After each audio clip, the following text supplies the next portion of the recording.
A pesar de la situación en la que hemos estado viviendo, tenemos que preocuparnos del calentamiento de la atmósfera. Es un tema que debemos retomar. Sí es cierto que las situaciones de confinamiento y de reducción de movilidad han generado disminución de niveles de contaminación, pero a efectos de gases de efecto invernadero la reducción ha sido mínima, ha sido del orden del 7%. Recordemos que los gases de efecto invernadero son la causa fundamental del calentamiento global de la atmósfera, y esos gases de efecto invernadero, una parte están de forma natural en la atmósfera y otra parte han sido emitidos en los últimos 200 años por la acción del hombre. La revolución industrial ha aportado a la atmósfera una cantidad de esos gases, CO2, metano, óxido nitroso, que han provocado un incremento de la temperatura que podemos cifrar alrededor de 1 grado hasta la actualidad.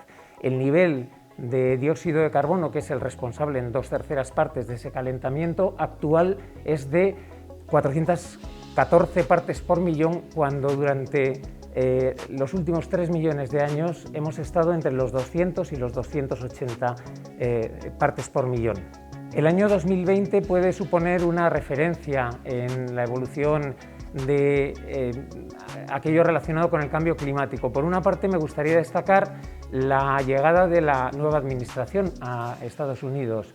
El tercer decreto que ha firmado Joe Biden precisamente ha sido reintegrar al país a los acuerdos de París, de donde lo sacó la administración Trump, que además puso al frente de la Agencia de Protección Medioambiental a un negacionista del cambio climático. Creo que han sido años perdidos para la mejora de la situación, y es una esperanza la llegada de esta nueva administración.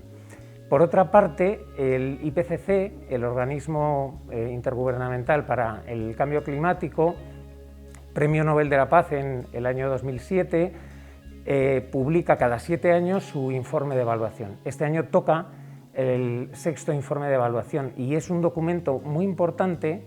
En marzo se verá la primera parte de las 4 de que consta, porque debe servir para que los políticos, cuando se haga la revisión de los acuerdos de París, tomen medidas probablemente más duras que las que se tomaron en su día. Las medidas adoptadas en los acuerdos de París probablemente son insuficientes. En el informe del IPCC de 2018 sobre limitación a 1,5 grados o a 2 de la temperatura que se espera de ascenso del planeta, lo que se muestra es que hay que llegar a las emisiones cero de carbono antes de lo que estaba previsto. Entonces, probablemente haya que tomar medidas más drásticas y más duras en la revisión de los acuerdos. Los fenómenos extremos que hemos vivido en el inicio de año en España han hecho plantearse a veces esas cuestiones sobre si hay una incompatibilidad entre una ola de frío y el calentamiento global.